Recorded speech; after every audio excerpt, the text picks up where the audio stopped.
Everyone, welcome back to my channel my simple living diaries from USA. ఈరోజు నేను chickpea potato curry చేస్తున్నానండి. ఈ curry అంటే మా పిల్లలకి చాలా ఇష్టం అనమాట. ప్లేట్ మొత్తం గాలి చేసేస్తారు. అందుకే నేను చాలా ఎగ్జైటెడ్గా ఉన్నానండి. మా పిల్లలు హ్యాపీగా తింటారు, డెలిషియస్ అండ్ ప్లస్ వాళ్ళకి న్యూట్రిషన్ కూడా బాగా అందుతుంది, ప్రోటీన్ రిచ్. కాబట్టి నేను హ్యాపీ, వాళ్ళు హ్యాపీ. సో చూసారు కదా, నేను కావాల్సిన ఇంగ్రీడియంట్స్ అన్ని దగ్గర పెట్టుకున్నాను. దీనికి కావాల్సిన ఆనియన్స్, పచ్చిమిర్చి, టమాటోస్ ప్రిపరేషన్ చేసుకుని ముందు రోజే నానబెట్టుకున్న చిక్ పీస్ అండ్ పొటాటోస్ అన్నీ రెడీ చేసుకున్నానండి. తర్వాత ఇవన్నీ రెడీగా ఉంటే మనకి 10-15 మినిట్స్లో కర్రీ అయిపోతుంది.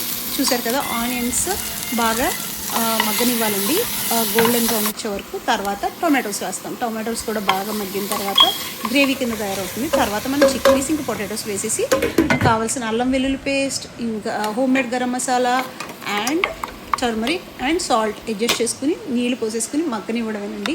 అంతే, 10-15 మినిట్స్లో కర్రీ రెడీ అయిపోతుంది.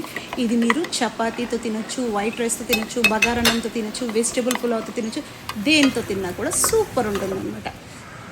అండ్ ఎప్పుడైతే నేను అల్లం వెల్లుల్లి పేస్ట్ ఇంకా గరం మసాలా వేసానో హౌస్ అంతా అరోమాతో నిండిపోయిందండి. అండ్ ఇట్స్ లైక్ ఏదో చికెన్ కర్రీ వండావా అని అడుగుతున్నారు మా హస్బెండ్. అంత మంచి సువాసన వచ్చిందండి, ఇల్లంతా అరోమాతో నిండిపోయింది.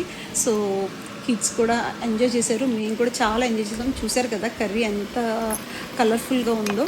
So delicious and nutritious and protein rich. So yeah, you love chickpeas. Yeah, మా పిల్లలకి చాలా ఇష్టం అండి. మీరు కూడా తప్పకుండా ఈ కర్రీని ట్రై చేసి మీకు కూడా ఎలా వచ్చిందో చెప్పండి. అలానే నాకు ఏమైనా సజెషన్స్ ఇవ్వాలనుకుంటే కామెంట్ సెక్షన్లో కామెంట్ చేయండి. Please do like, share and subscribe to my channel my simple living diaries from USA. Bye.